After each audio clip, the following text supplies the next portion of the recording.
Unos años más tarde comienza lo que sería el nacimiento de la astrofísica en Argentina. Esto ya comienza con la venida del tercer director del observatorio, que fue Charles Perrin. eh, perdón, Charles Perrin. Él fue como el padre de la astrofísica en Argentina, él era estadounidense, también los primeros directores eran todos estadounidenses porque todavía no había personas que se habían formado en esa ciencia acá en Argentina. Perrin fue el creador de uno de los primeros telescopios importantes que se hizo en Argentina, este telescopio, un telescopio de 76 centímetros de diámetro, que se hizo íntegramente en el Observatorio de Córdoba y sirvió para hacer algunas observaciones importantes en ese momento. Este telescopio tenía unas cámaras con placas fotográficas y de esa forma obtenían imágenes de algunos estudios. Y después ya, a partir de 1910, se empieza a planear la construcción de la Estación Astrofísica de Bosque Alegre. La Estación Astrofísica de Bosque Alegre se planeó para ser el telescopio más grande del mundo en ese momento. Finalmente, cuando se inauguró en 1942, Perrine fue quien comenzó a hacer todo esto, pero lo terminó inaugurando Enrique Gaviola, que es el otro señor que está aquí en la foto. Él fue, podríamos decir, que el primer director argentino del Observatorio de Córdoba. Gaviola era mendocino y estudió en el extranjero, estudió con Einstein, por ejemplo, con Planck, con físicos muy, muy importantes, y cuando él vuelve a Argentina se hace cargo del Observatorio de Córdoba. Y se hace cargo del proyecto de la Estación Astrofísica y lo termina concluyendo en 1942. O sea, ese año se concluye este proyecto, fue uno de los telescopios más grandes del mundo, fue el más grande del hemisferio sur por muchísimos años, y se hicieron trabajos muy importantes. Esto es un poquito resumida la historia de los primeros 50 o 100 años de funcionamiento del observatorio, donde lo que yo quiero resaltar son los primeros catálogos que se hicieron, que fueron muy importantes, y la construcción de la Estación Astrofísica de Bosque Alegre, que es lo que hace que nazca, digamos, la astrofísica y se empiecen a hacer estudios un poquito que ya no tengan que ver con las posiciones y los movimientos de las estrellas, sino que con cosas intrínsecas o físicas de los objetos que estaban estudiando. Y para eso utilizaron estos tipos de telescopios que son bastante grandes y cámaras con placas fotográficas para poder tener un registro de las observaciones y poder analizarlas posteriormente. Después ya empezaron a utilizarse cámaras digitales, que en la actualidad son las que se utilizan y se pueden analizar de forma más precisa. Ya vamos a hablar un poquito de las cosas de los trabajos que se hacen en el observatorio. Por ahora hay por ahora se escucha bien y se ve bien. Sí, todo bien, Sí, sí. perfecto. Bueno, Sí, bien. vamos a continuar entonces. Para esta época, en 1920 aproximadamente, el edificio del observatorio había cambiado. El edificio original tuvo muchas fallas en su construcción y lo tuvieron que demoler y tuvieron que hacer un edificio nuevo, que es el edificio que conocemos hoy. Este edificio actual es de la década del 20, de 1920 más o menos, y esta es una fotografía aérea de esa época, donde se puede ver el observatorio y que aún en esa época ya habían pasado 50 años de la fundación y había muy, muy poquitas construcciones cercanas. Hoy en día, esta es una foto actual tomada con Google Earth. Hoy en día el observatorio está dentro del barrio, prácticamente dentro del centro de la ciudad, y hay muchísimas construcciones cercanas. Eso imposibilita un poco el estudio del cielo, ya que las luces de la ciudad nos molestan bastante. Entonces se buscan lugares más alejados, como se hizo con la Estación Astrofísica de Bosque Alegre, por ejemplo, que está en la Sierra de Córdoba y está un poquito alejada de la contaminación lumínica. Bueno, pero yo les conté un poquito de la historia, acá de los primeros años de funcionamiento del observatorio, y ahora la pregunta que nos hacemos es, ¿dónde queda el observatorio? ¿Dónde está el observatorio? Algunos de ustedes seguramente lo conocen, otros no. Para los que no lo conocen, les voy a contar que el observatorio está en la ciudad de Córdoba, en la calle La Prida, al 854, en Córdoba capital. Esta es la entrada del observatorio. Yo fui al observatorio.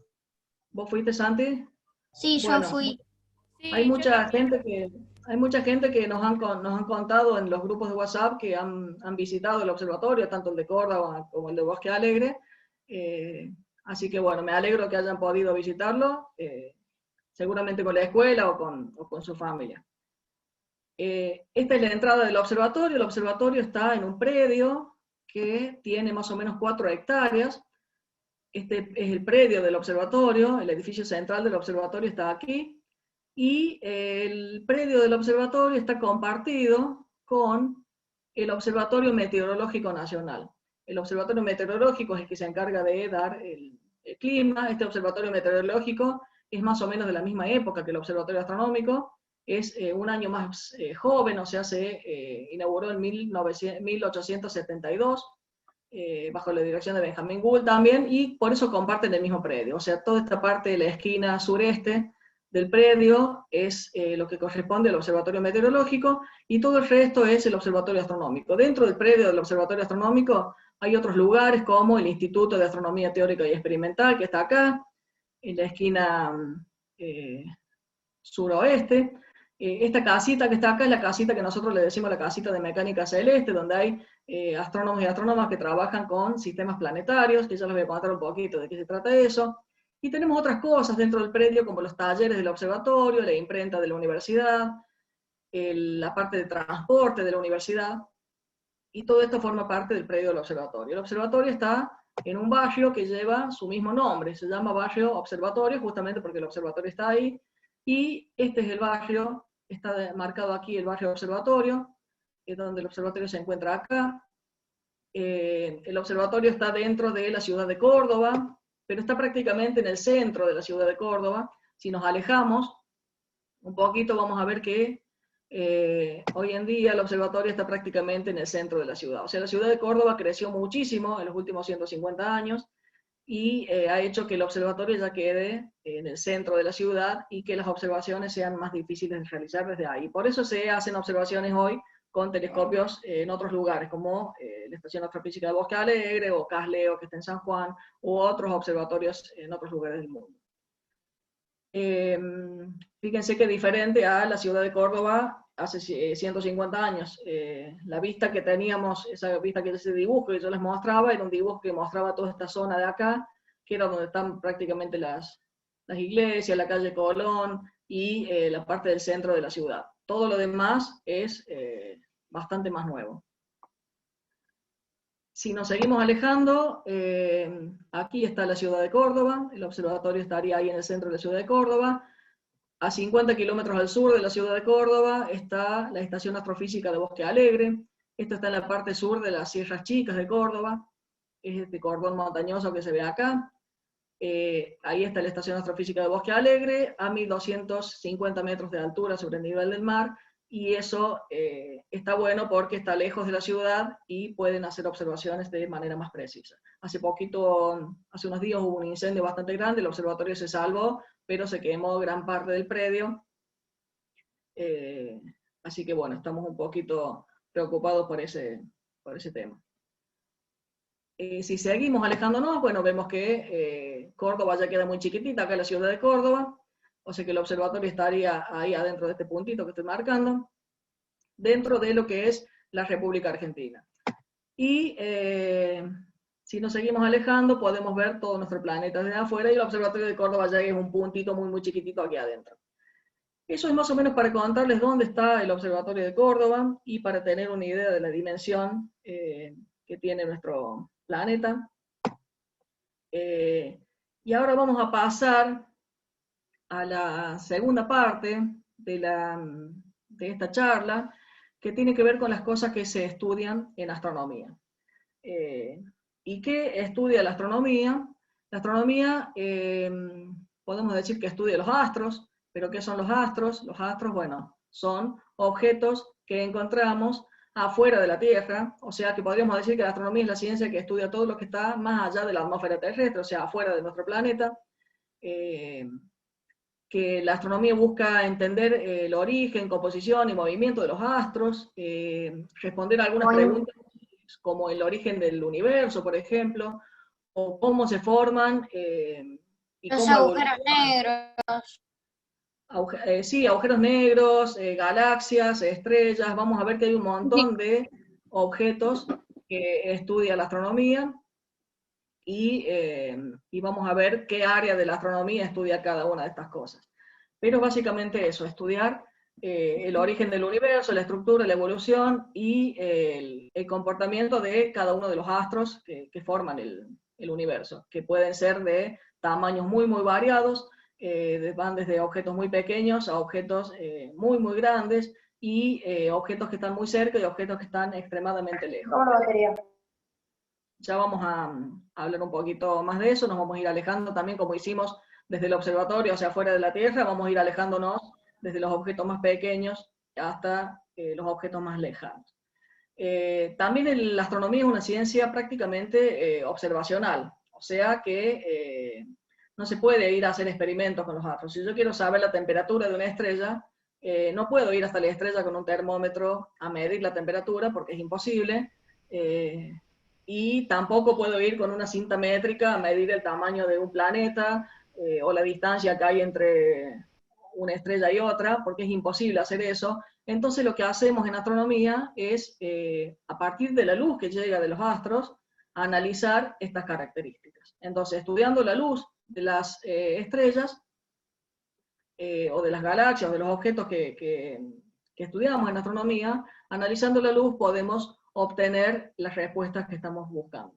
Hay algunos casos particulares donde sí se puede experimentar, como por ejemplo en la Luna. En la Luna hace 50 años y hubo algunas misiones que llegaron a la Luna y pudieron tomar muestras del suelo y analizarlas. Entonces es un caso particular de que sí se pudo hacer un experimento en otro astro. Y en Marte, por ejemplo, en Marte hay 3 o 4 robots que están estudiando la superficie. Estos robots analizan la superficie de Marte, toman muestras y esos resultados los envían a la Tierra y se analizan acá en una computadora después. Y Marte también tiene, por ejemplo, 2 o 3 satélites artificiales. Nosotros en la Tierra tenemos un montón de satélites artificiales. Bueno, el planeta Marte también tiene satélites artificiales ahora. Estos son satélites bastante nuevos y están también, igual que los satélites en la Tierra, giran alrededor del planeta Marte y con cámaras y radares estudian la superficie y esos datos después son enviados a la Tierra para ser analizado. Entonces esos son casos muy particulares de que se puede experimentar en los lugares, pero en general no podemos ir a una estrella a hacer experimentos, sino que tenemos que estudiar la luz de las estrellas.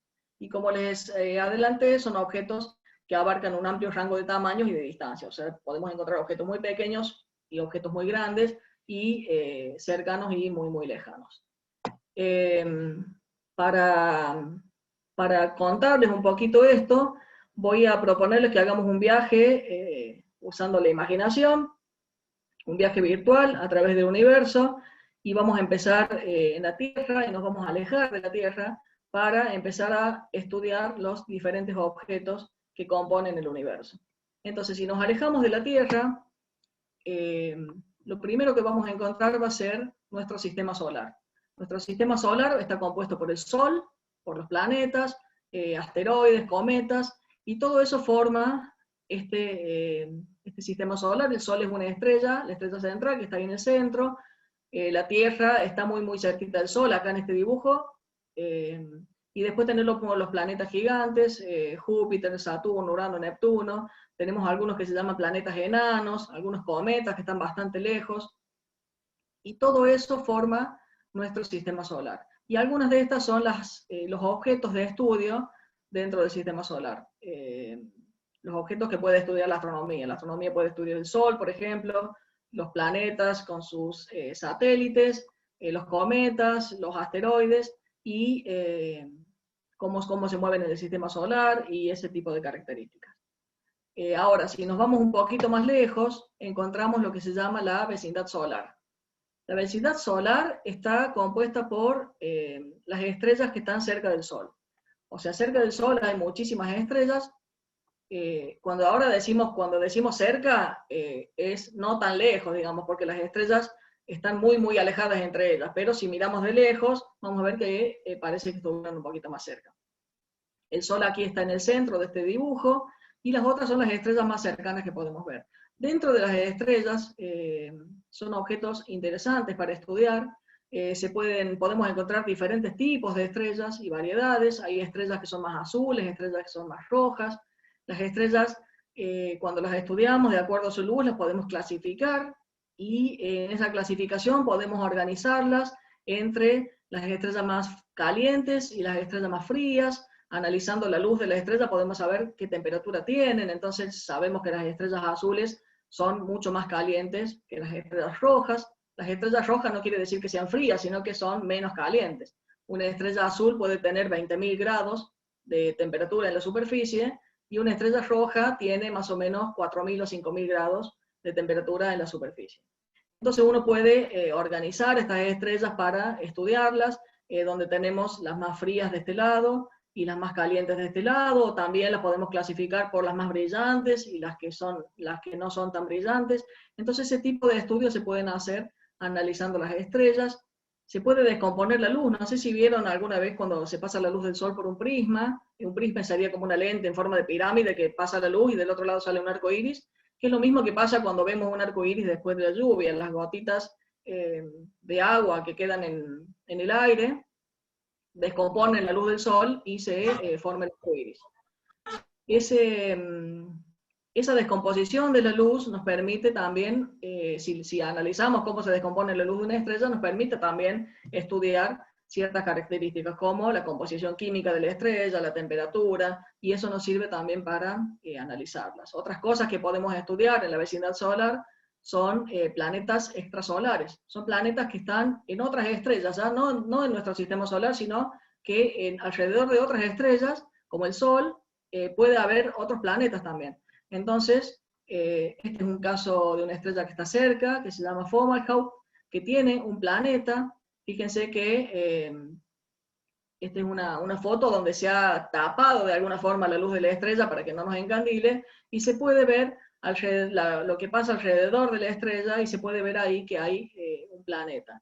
Este tipo de planetas extrasolares hay muchísimos en las estrellas que conocemos. Hay alrededor de 4.000 planetas ya descubiertos en otras estrellas. Además de los 8 planetas que tenemos en el sistema solar, alrededor de otras estrellas que no es el Sol, que están más lejos, también hay otros planetas. Y esos planetas también se pueden estudiar.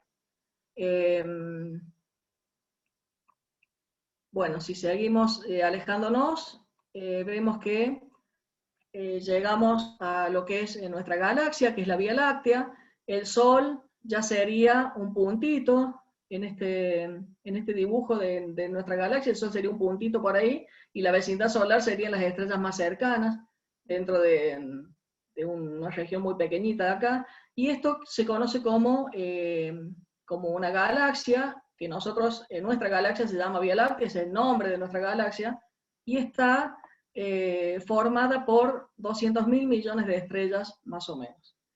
Una de esas estrellas es el Sol, y alrededor del Sol hay algunos planetas. Pero dentro de esas 200.000 millones de estrellas hay otras estrellas que también pueden tener planetas, que son las que se estudian con los planetas extrasolares. Dentro de nuestra galaxia, además de estrellas, podemos encontrar otras cosas interesantes como cúmulos estelares. Estos cúmulos estelares son grupos de estrellas, que pueden ser grupos abiertos, cúmulos abiertos de estrellas, que son poquitas estrellas, entre 50 y 100 estrellas en la misma región del cielo.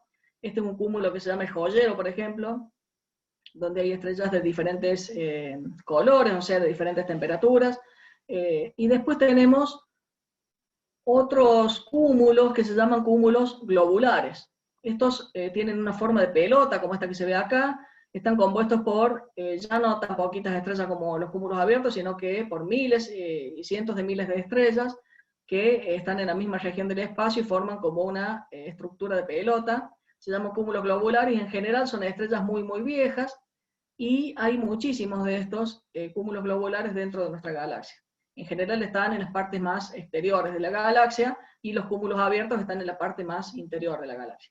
Pero son objetos muy interesantes que se pueden estudiar en nuestra galaxia. Y otros objetos importantes o interesantes son las nebulosas planetarias. Las nebulosas planetarias son objetos como estos que se ven acá, son prácticamente cadáveres de estrellas. Las estrellas, cuando se mueren, forman este tipo de Un objetos. agujero negro o una nebulosa. Exactamente. Yo acá puse solamente la nebulosa planetaria, que sería como cuando se muere una estrella parecida al Sol, que es una estrella chica, el resultado es una nebulosa planetaria. Pero si las estrellas son mucho más grandes, al Se final de forma su un vida, agujero negro.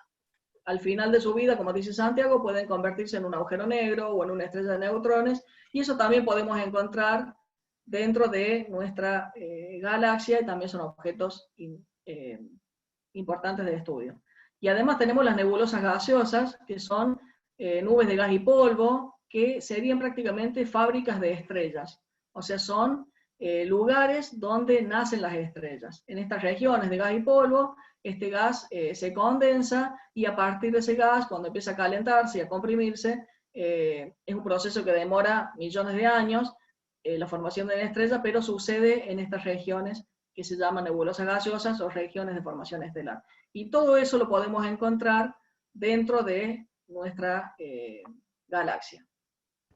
Cuando explotó el Big Bang dicen que, bueno, es verdad, que salió muchas bolas de gas y esas bolas de gas se enfriaron, así crearon los planetas, estrellas y esas cosas. Eso, También claro, se cree que la partícula que originó el Big Bang era mucho más grande de todo lo que se formó luego. después ya le vamos a consultar a la gente que es más experta en este tema. Vamos a dejar las preguntas para el final, así no lo interrumpimos a Román, ¿sí? Bueno, ya ahora terminamos con esta parte, ya paro para ver las preguntas, y si después seguimos, ya no queda mucho de la charla. Ya estamos acercándonos a la parte más grande del universo. Si nos seguimos alejando de nuestra galaxia, encontramos el grupo local. El grupo local de galaxias es un grupo de 30 galaxias más o menos, donde está la Vía Láctea, está la galaxia de Andrómeda, la galaxia del Triángulo, y otras 25 o 30 galaxias más pequeñitas, y forman toda esta estructura que se ve acá.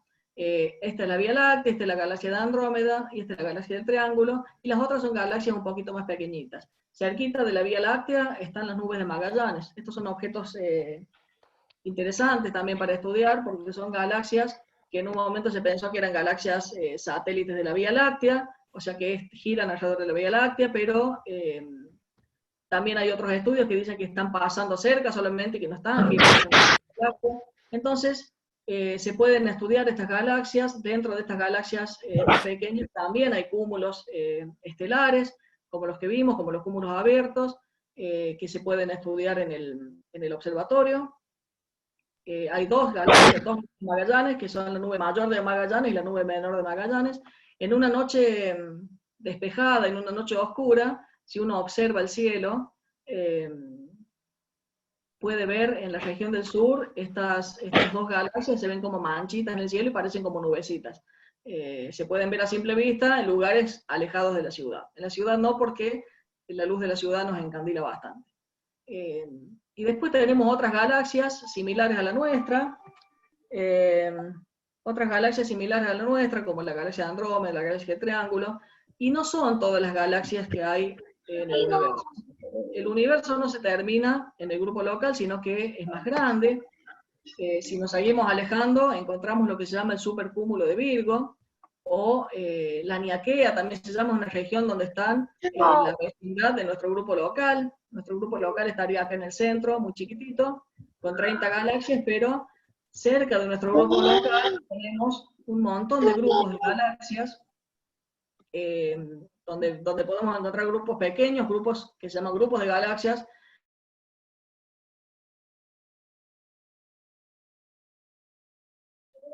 ¿Y? Encontramos cientos de galaxias acá en nuestro supercúmulo de Virgo, que sería como nuestro supergrupo local, digamos. Hay algunos grupitos que tienen cientos de galaxias, como esta que se ven acá.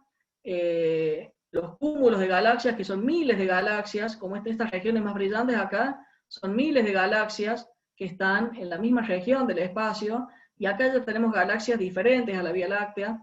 Son galaxias que la mayoría son galaxias que se llaman elípticas. La Vía Láctea es una galaxia de tipo espiral, como esta que se ven acá, que tiene formita de espiral. Bueno, estas otras que se encuentran en los cúmulos, hay muy poquitas galaxias espirales acá en los cúmulos, y la mayoría son galaxias que se llaman elípticas, que son como pelotitas formadas por cientos de miles de millones de estrellas, y en general son estrellas más viejas. Pero fíjense que son estas regiones de los grupos, cada uno de estos puntitos que se ven acá es una galaxia, o sea que tenemos miles de galaxias. Son estas regiones brillantes que se ven acá, son los cúmulos de galaxias. Y después las regiones menos densas, estas menos brillantes, son los grupos que se ven acá, que son poquitas galaxias, que pueden ser hasta 100 galaxias. Y otras cosas interesantes que tenemos en los supercúmulos de galaxias son los grupos compactos de galaxias, que ya son entre 4 y 10 galaxias, pero que están muy cerquita entre ellas, formando un grupito. O sea, están en una misma región del espacio, pero muy cerquita entre ellas. Y ya si seguimos alejándonos un poco más, llegaríamos a lo que es todo el universo observable. El universo tendría más o menos esta forma, visto desde lejos, ¿no? Estos son dibujos, ¿no? No son fotos reales porque es imposible llegar tan lejos para sacar una foto. Estos son solamente esquemas o dibujos que nos permiten entender un poquito mejor cómo es nuestro universo. Acá ya encontramos la estructura en gran escala del universo, que es como si fuera una esponjita. Esto es más o menos la forma que tiene nuestro universo. Esto se estudia mucho también en el observatorio con simulaciones. Uno en una computadora puede hacer una simulación donde le pone todos los ingredientes del universo y ver cómo evolucionan las galaxias, cómo se van formando estas estructuras. Encontramos lo que se llaman filamentos, que son estas regiones más brillantes acá, que están compuestas por cúmulos de galaxias y grupos de galaxias. Los voids, que son regiones vacías, entre estos filamentos hay parece que hubiera como burbujas donde no hubiera nada. Bueno, esas regiones se llaman voids o vacíos, y eso también se estudia en nuestro observatorio, y generalmente se hacen estudios con simulaciones. Ya les voy a contar un poquito más cuando veamos ahora las áreas de estudio del observatorio, pero esto sería más o menos un viaje desde la Tierra hasta el final del universo. Ahora, si queremos volver a la Tierra, si estuviéramos en los confines del universo y quisiéramos volver a la Tierra, tenemos que elegir de todos estos puntitos que vemos acá. Uno de esos puntitos es el supercúmulo de Virgo, que es donde está nuestro grupo local. Entonces, una vez que elegimos uno de esos, llegamos a nuestro supercúmulo local. Después tenemos que meternos en el grupo local, que está por acá en el centro, donde hay 30 galaxias. De esas 30 galaxias, la nuestra es la Vía Láctea. Una vez que entramos en la Vía Láctea, hay 200.000 millones de estrellas. Una de esas estrellas es el Sol, que está más o menos por acá, cerca de uno de los bordes. Una vez que entramos acá a la vecindad solar, ya es más fácil porque tenemos poquitas estrellas, y elegimos nuestro sistema solar y volvemos a llegar a la Tierra. Bueno, es un viaje que hicimos de manera virtual y utilizando mucho la imaginación para ver los diferentes objetos que tenemos en el universo y dónde se encuentran. Ahora les voy a contar un poquito qué se estudia en el Observatorio Astronómico de Córdoba. Básicamente les voy a contar todo lo que vimos recién, pero qué área lo está estudiando.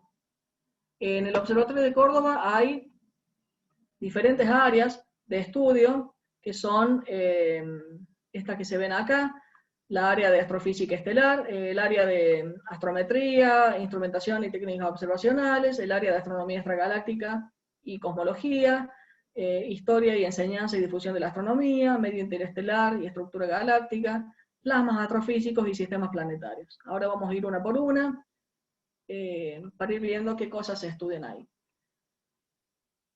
El área de astrofísica estelar es un área que estudia principalmente las estrellas. ¿Se acuerdan que cuando llegamos a nuestra galaxia vimos que había grupos que llamamos cúmulos abiertos y cúmulos globulares? Bueno, como estas fotitos que se ven acá. Esos son objetos de estudio del área de astrofísica estelar. Asociaciones estelares y sistemas múltiples. Estos son objetos. Las asociaciones estelares son como más pequeñas que los cúmulos abiertos, digamos, son muy poquitas estrellas. Acá hay una que se llama el cúmulo del Trapecio, que está en la nebulosa de Orión, cerquita de las Tres Marías. Estudian estrellas variables y eclipsantes. Eso quiere decir cuando una estrella tiene una estrella girando alrededor y no se pueden ver las dos con un telescopio, porque están muy juntitas, se estudia la luz de las dos al mismo tiempo, por ejemplo. Entonces, estudiando la luz de las dos estrellas al mismo tiempo, uno puede ver cómo cambia cuando una pasa por adelante o cuando una pasa por atrás, cómo va tapando la luz de la otra y cómo va variando el brillo de esa estrella. También se puede estudiar la composición de estrellas, como en esto que se ven acá, son descomposiciones de la luz de estrellas de cúmulos en la nube mayor de Magallanes. Acá una de las personas que trabaja en esta área es Mónica Odone, que es una de las facilitadoras que está trabajando con algunos de los grupos con ustedes, que ella trabaja con estrellas cúmulos de estrellas en la nube mayor de Magallanes, por ejemplo. Y bueno, esto es básicamente lo que se estudia en el área de astrofísica estelar. Después, si tienen más preguntas, les podemos ir respondiendo sobre las diferentes áreas. El área de astrometría e instrumentación se ocupa principalmente de la determinación de posiciones precisas. La astrometría es una de las ramas más viejas de la astronomía, es la que estudia las posiciones y movimientos de las estrellas. Entre los trabajos importantes que se han hecho en esta área fue la digitalización de placas fotográficas, por ejemplo, las fotos muy antiguas del observatorio. El observatorio tiene fotos de regiones de estrellas de hace más de 100 años. Entonces uno puede analizar esas fotos y compararlas con las regiones, las mismas regiones en la actualidad, y ver cómo son los movimientos propios de las estrellas, por ejemplo. Entonces, por eso es importante la digitalización de estas placas fotográficas antiguas para poder compararlas con las fotografías nuevas y poder hacer estudios de cómo varían las posiciones de las estrellas. También se hacen nuevos catálogos con información fotométrica que tiene que ver con información del brillo de las estrellas.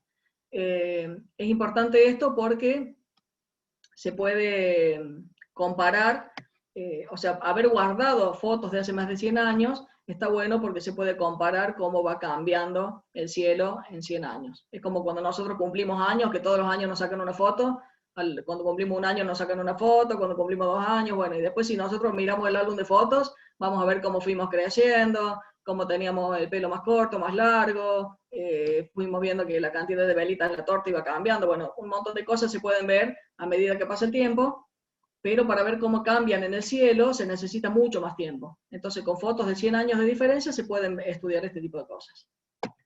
El área de astronomía extragaláctica y cosmología estudia principalmente el estudio y la evolución de estructuras en el universo. Estas estructuras tienen que ver con galaxias, grupos de galaxias y los supercúmulos de galaxias, cosas que vimos hace un ratito cuando hacíamos nuestro viaje.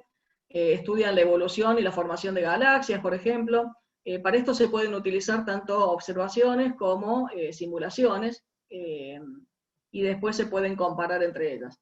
Acá tenemos algunas imágenes de cúmulos de galaxias, o como, por ejemplo, analizando o descomponiendo la luz de una galaxia, en esta línea que se ve acá, eso es una ranura donde se toma un espectro, digamos, y eso es para descomponer la luz, y lo que básicamente hacemos es mirar cómo es la luz de la galaxia a lo largo de esa línea, y estudiando eso uno puede analizar cómo se está moviendo esa galaxia, con qué velocidad está rotando esa galaxia. Y acá vemos que una parte está acercándose hacia nosotros y otra parte se está alejando. Eso es porque está rotando en este sentido. ¿Qué más tenemos acá? Bueno, estudios de cúmulos de galaxias, de cómo varía la posición de las galaxias o la distancia al centro del cúmulo a lo largo del tiempo. Esto se hace con simulaciones principalmente para ver cómo van evolucionando y cómo se van formando esos sistemas de galaxias. Tenemos otros estudios que tienen que ver con el origen y la evolución de las componentes de la galaxia, cómo se forman las colisiones de galaxias y cúmulos, o sea, cómo se van formando estas estructuras que vemos en las simulaciones y que podemos verlas en las observaciones. Estos son observaciones reales, digamos, cada puntito de estos es una galaxia observada, y estos son las posiciones de la galaxia observadas, y esto es una simulación, entonces se pueden comparar y ver cómo van evolucionando, cómo se formaron este tipo de cosas que vemos hoy, cómo se formaron en el pasado, digamos, se puede hacer mediante simulaciones. Marcelo Lares, Laura Checarelli, Andrés Ruiz y yo trabajamos en esta área de astronomía extragaláctica. No sé si me olvido de alguien, que levante la mano. Bueno, Fede también, pero Fede trabaja en plasmas, que ya vamos a hablar un poquito de eso. Pero estudia básicamente desde las galaxias y grupos de galaxias y cómo interaccionan y cómo evolucionan hasta la formación de las galaxias y la formación de las estructuras más grandes del universo. El área de enseñanza y de historia estudia prácticamente la historia del observatorio. El personal de esta área ha escrito algunos libros interesantes, un libro que se llama Córdoba Estelar, que es uno de los últimos libros que se escribieron, donde está toda la historia del observatorio. Entonces vinculan la historia del observatorio dentro del ámbito nacional y latinoamericano, y también cómo es la trayectoria del observatorio de Córdoba a nivel mundial. Muchas de las fotos que yo utilicé en esta charla fueron extraídas del libro de Historia de la Astronomía de Santiago Pablo Antonio, que se llama Córdoba Estelar, donde está toda la historia del observatorio. El medio interestelar y estructura galáctica, estas son algunas de las líneas de investigación o algunas de las cosas que se estudian en esta área del observatorio. Se estudian nebulosas planetarias, por ejemplo, las estrellas centrales en la nebulosa planetaria. Cuando una estrella como el Sol se muere y forma estas estructuras que se llaman nebulosas planetarias, en el centro queda una estrellita pequeña que se llama enana blanca. Entonces, esta área lo que estudia son las estrellas centrales, o sea, las enanas blancas, y las características que tienen dentro de las nebulosas planetarias. También se estudian otros objetos que tienen que ver con la estructura de nuestra galaxia, por ejemplo, estas nubes de gas dentro de nuestra galaxia. Acá hay algunos trabajos dentro del área. Estas son imágenes obtenidas con el telescopio de Bosque Alegre de nebulosas planetarias, donde se puede ver, donde se estudian regiones de baja excitación, o sea, se estudian con filtros especiales para ver ciertas regiones del gas que envuelve estas nebulosas. Y bueno, no mucho más que esto. Damián Mas trabaja en esta área, pero él estudia principalmente otras cosas. Bueno, después le podemos pedir que nos cuente un poquito. Y finalmente, el área de plasmas astrofísicos. En esta área se estudia la configuración y dinámica de estructuras de la corona solar, o sea, se estudia el Sol principalmente y otras estrellas. Se pueden estudiar también cómo cambian las atmósferas de los planetas alrededor de otras estrellas, como estas imágenes que se ven acá, o estas fulguraciones o estas explosiones que suceden en la superficie del Sol, campos magnéticos también en el Sol. Esto estudia el área de plasmas astrofísicos. En esta área está Federico Stasicin, que también es uno de sus facilitadores. Interacción de los vientos solares con las atmósferas de otros planetas. Estas son simulaciones del Sol, simulaciones de la superficie del Sol. A ver. Estas son simulaciones de la superficie del Sol donde se pueden ver diferentes temperaturas en la superficie del Sol y cómo va cambiando la temperatura de la composición del Sol. Se puede estudiar, bueno, estos campos magnéticos en la superficie del Sol también. Y creo que nos queda una sola área, que es el área de sistemas planetarios. En el área de sistemas planetarios está Martín Leiva, que también es el otro de los facilitadores. Estos son algunos de los proyectos principales que se trabajan en esta área. Análisis de exoplanetas. Los exoplanetas son planetas extrasolares, o sea, son planetas en otras estrellas. Las técnicas de detección de estos planetas, que se pueden detectar tanto con midiendo espectros, o sea, descomponiendo la luz de la estrella y viendo las velocidades radiales, o los tránsitos, que es cuando un planeta pasa por delante de la estrella y cambia la luz, como vimos en el área de astrofísica, cuando cambiaba la luz en las estrellas binarias, cuando una pasaba por delante de la otra. Bueno, si estudiamos un planeta en otra estrella, cuando ese planeta pasa por delante de la estrella, puede cambiar un poquito la luz de la estrella y podemos darnos cuenta características del planeta. Origen de los planetas que se llaman calientes, como los Júpiter calientes, que son planetas muy, muy grandes y muy cercanos a la estrella que se han encontrado en otras estrellas.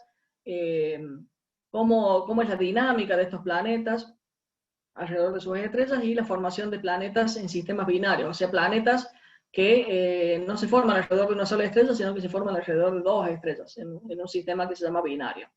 Y acá hay algunas de las imágenes y trabajos que se realizan dentro de esta área del observatorio.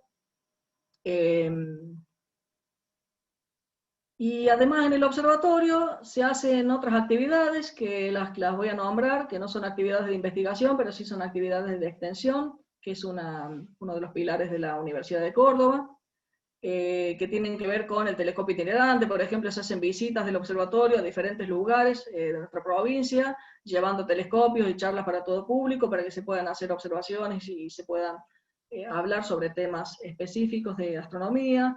La Noche de los Museos, que se hace todos los años, donde el observatorio está abierto para miles de personas que van a observar por los telescopios y a conocer un poquito más de la historia del observatorio, donde se hacen charlas y visitas guiadas por el observatorio.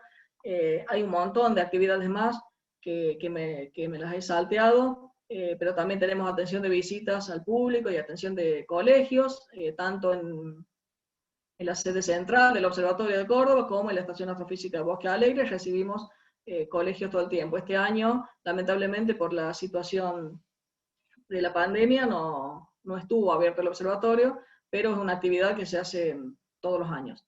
Y bueno, ahora para terminar, les voy a pedir que hagamos un jueguito con la imaginación y que nos imaginemos cómo es una persona que hace astronomía. A veces en las películas vemos mucho a los científicos que los representan con guardapolvos, anteojos, o viejos, con barba. Y yo les quiero hacer este juego para que nos imaginemos, o para que ustedes me piensen cómo se imaginan una persona que hace astronomía. Les voy a mostrar unas fotos de algunas personas y a ustedes les voy a dejar unos segundos para que piensen cuáles de estas personas para ustedes les parece que es un astrónomo o una astrónoma. Los dejo un minutito pensando.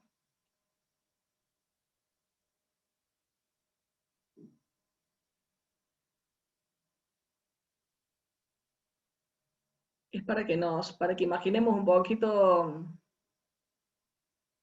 cómo puede llegar a ser un astrónomo o una astrónoma. Bueno, ¿ya pensaron? ¿Se imaginan cuál de esos era astrónomo o cuál era astrónoma? Sí. Bueno, Sí. todos son astrónomos y astrónomas. Todos son astrónomos y astrónomas.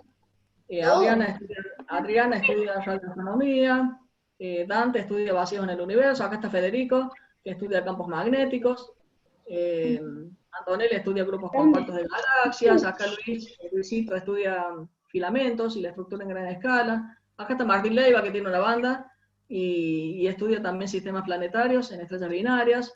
Damián Mas, otro de los facilitadores, que es guitarrista y además estudia núcleos activos en galaxias. Carolina juega al hockey y estudia dinámica planetaria. Acá está Laura Ceccarelli también, que estudia estructuras en gran escala, o sea, estudia estos vacíos, estos voids en la estructura en gran escala. Walter estudia las nebulosas planetarias. María José estudia grupos de galaxias. Ernesto estudia el Sol, la corona solar. Flavia estudia fotometría de estrellas con planetas, o sea, cómo es la luz de esas estrellas en los planetas. Victoria estudia en el área de astronomía extragaláctica. Acá está Andrés Ruiz, que también está en el área de estructura en gran escala y estudia simulaciones.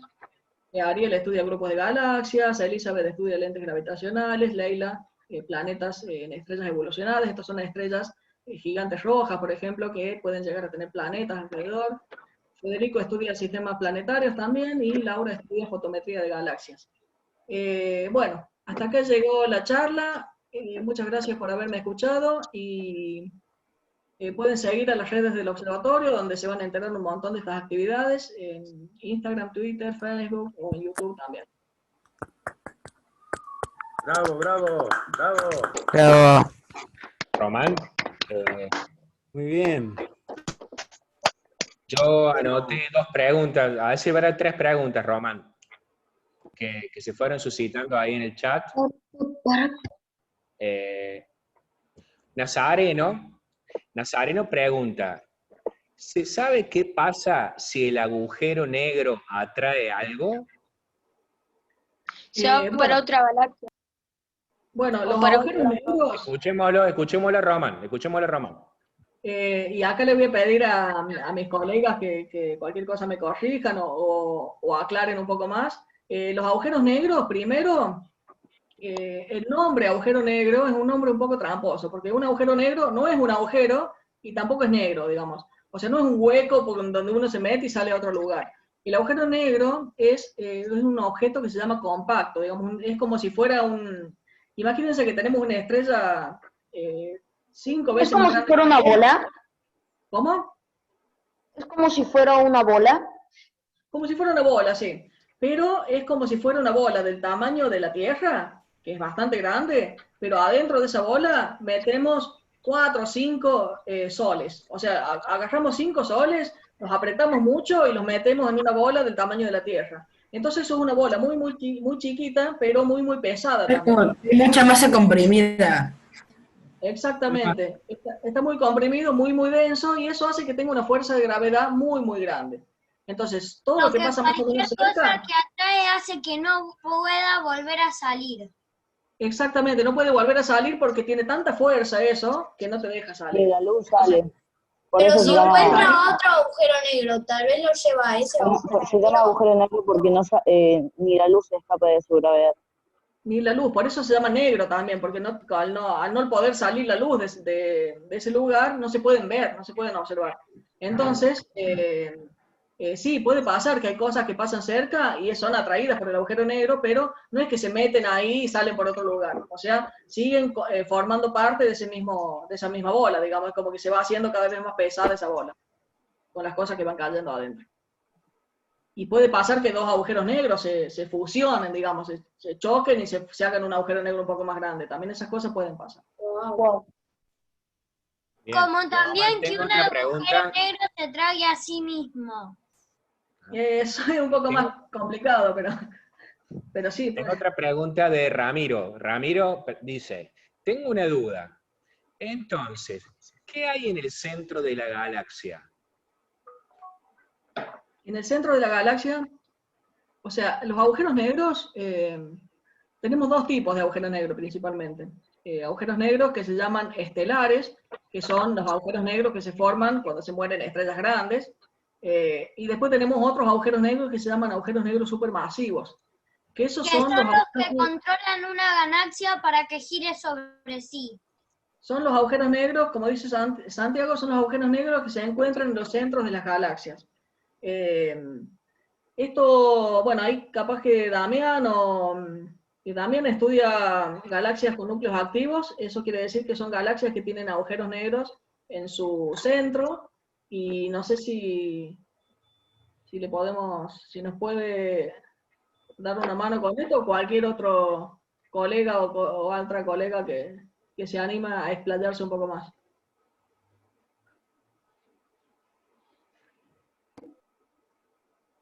Quedó claro.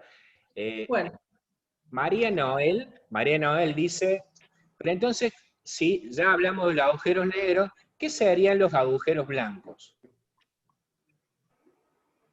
Sería la versión opuesta de uno negro. Cualquier cosa que entra sale disparada. No sé, yo la a ver, verdad que no sabría qué es. No sé si ahora sí voy a necesitar la ayuda de mis colegas, porque la verdad que yo no sabría qué es un agujero blanco. A ver. Martín. Eso es muy ilógico, o sea, un agujero... No, o sea, tómenlo con pinzas de alguien que es de ese Un agujero blanco. ¿Está bien? Pero yo les cuento, escuchen un poquito, miren, yo les cuento, cuando uno empieza a hacer teorías y modelos, aparece y uno tiene evidencia observacional de los agujeros negros. En estos modelos, uno también encuentra que podrían existir justamente lo contrario a los agujeros negros, que son los agujeros blancos. Serían lugares en el universo donde deberían estar saliendo cosas en vez de tragándose. Lo que pasa es que ahí entramos en algo muy importante que hacemos los científicos, que nosotros hacemos modelos y cuentas con mucha física y mucha matemática que nos dicen que pueden existir ciertas posibilidades, pero después la naturaleza, cuando la observamos, es la que pone los límites. Y no se observan, no existen los agujeros blancos. Entonces sería una posibilidad matemática, pero que en la realidad no es tan. Extraño. Y es verdad que los agujeros de gusano, cuando están en un lugar, cuando tú entras en ellos, te pueden soltar en cualquier parte del universo. Sí, es como que te llevan a otro universo alternativo. Bueno, ¿Qué? Pero se Mucha dice ciencia que, ficción, amiguito. vamos a ver Hay, otra pregunta hay más. dos. dicen que los A ver. agujeros de gusano se forman cuando... Otra pregunta, Román, dice Santiago, ¿no? Santiago pregunta, ¿qué era eso del mínimo solar? Cuando hablaba de... ¿Qué es eso del mínimo solar? ¿Estaba en algunas de las imágenes que vimos? Claro, exacto, estaba en los slides que pasamos de las estrellas. Hacían referencia al mínimo solar. No me acuerdo ahora en cuál. Dame un segundito. El mínimo solar.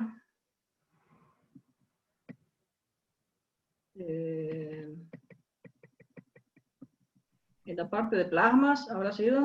Debe ser la época en la que el Sol tiene, ¿no es la época en la que el Sol tiene menos cantidad de manchas solares? Que su ciclo se hace vinculado al ciclo del Sol, que tiene alrededor de 11 o 21 años. La verdad, ahí me parece que alguien más adecuado que en mi Zoom está a mi derecha lo va a contestar. Sí, puede llegar a tener que ver, con eso no encuentro la imagen específica para ver de qué se trata. Pero creo que es de eso, de la actividad solar, Román. Sí, el mínimo solar sería un momento en el que el Sol tiene menor actividad. O sea, el Sol en el Sol aparecen manchas solares, estas explosiones que se ven, que mostramos ahí las fotos, pero esto no pasa todo el tiempo, sino que es como que tiene etapas donde hay muchas de estas explosiones y manchas solares y hay etapas donde no se ven este tipo de cosas.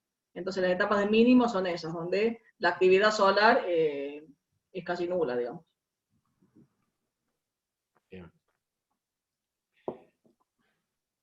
La persona que puede hablar bien sobre plasmas solares está acá, Federico Estasicín, pero no le puedo sacar el mute del micrófono para que opine.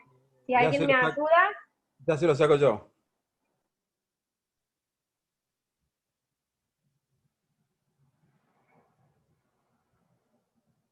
¿Cuál es el nombre, Vicky?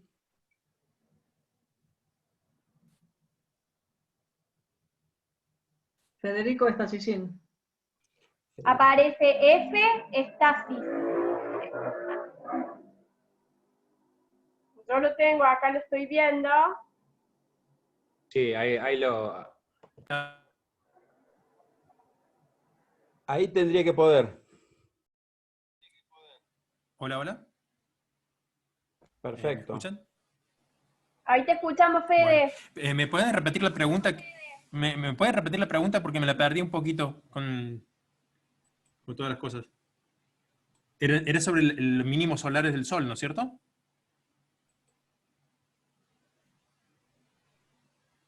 Sería, Sí, Fede. ¿qué pasaría si el Sol choca? Sí, sería. ¿Qué pasaría si el Sol choca con el... Ah, no, esa es otra pregunta. No, resulta que el Sol tiene una actividad que justamente para mantener el campo magnético andando, tiene como máximos y mínimos, que eso básicamente te dice cuando el campo magnético está cambiando. ¿Vieron cómo hacer la Tierra? Que nosotros tenemos el polo norte magnético y el polo sur. Bueno, en el Sol también tiene un polo norte y un polo sur, pero el polo norte se intercambia con el polo sur cada 11 años, cada 13 años. ¿Está bien? Entonces, cuando está en el medio de ese intercambio del norte con el sur, es que no hay casi actividad magnética y después vuelve a haber actividad magnética.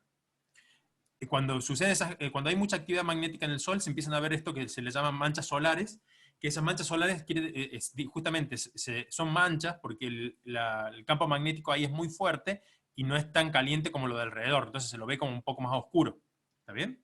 Entonces, ahí cuando estás en este movimiento que le estaba contando de mucha actividad magnética, lo que suele pasar es que por ahí se rompen esas líneas de campo magnético, ese campo magnético que tiene en el Ecuador o donde sea, y ahí donde vienen las tormentas magnéticas que no pueden llegar a la Tierra.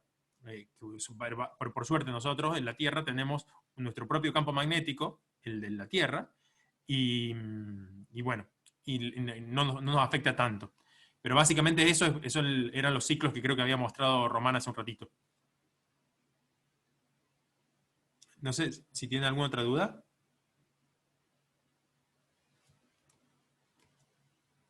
No, estaba claro todo. ¿Hola?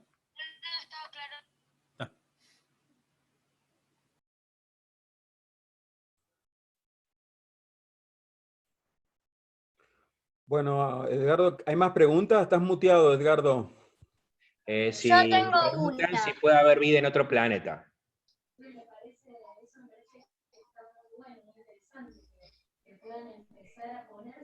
O sea, si puede haber vida en otro planeta es algo que se está estudiando mucho. Yo les comenté hace un ratito que había 4.000 planetas en otras estrellas y estos planetas, saber si hay vida en un planeta es muy, muy difícil, digamos, porque no podemos ir hasta el planeta para corroborarlo. Entonces se trata de estudiar qué características tienen esos planetas para poder llegar a tener vida. Entonces se estudia, por ejemplo, si los planetas están en lo que se llama la zona habitable de la estrella, es una región de la estrella, una distancia de la estrella en la que puede haber agua en estado líquido. Y como nosotros sabemos que la vida en la Tierra se forma a partir del agua, que necesitamos agua para vivir, entonces podemos empezar a buscar, lo primero que se empieza a buscar son cosas que ya conocemos, digamos, sobre el origen de la vida. Entonces lo primero que van a buscar va a ser lugares donde sea similar a lo que tenemos acá. Entonces se estudian, por ejemplo, este tipo de planetas que pueden estar en la zona de habitabilidad de una estrella. Se hacen algunos modelos, pero es muy difícil saberlo. Se puede decir que si encontramos un planeta dentro de una zona de habitabilidad de una estrella, que sea probable que tenga agua y que sea probable que se pueda llegar a formar vida, pero no se puede asegurar eso. No sé si Marcelo estuvo trabajando hace poquito con ese tema, y no sé si quiere agregar algo.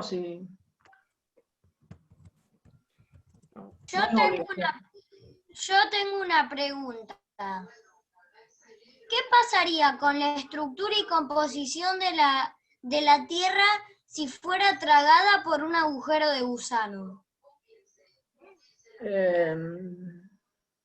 Yo creo que en el caso hipotético,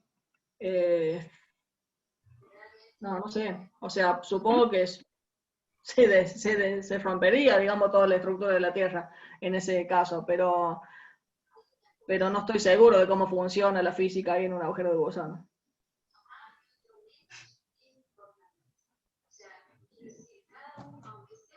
¿Estamos, Javi? Sí, me parece que sí. Si quedan más preguntas, las vamos a después ir sacando del chat y en todo caso las iremos respondiendo en los grupos. Claro, por los grupos de WhatsApp, sí, claro, para que se puedan ir facilitadores. resolviendo todas las preguntas.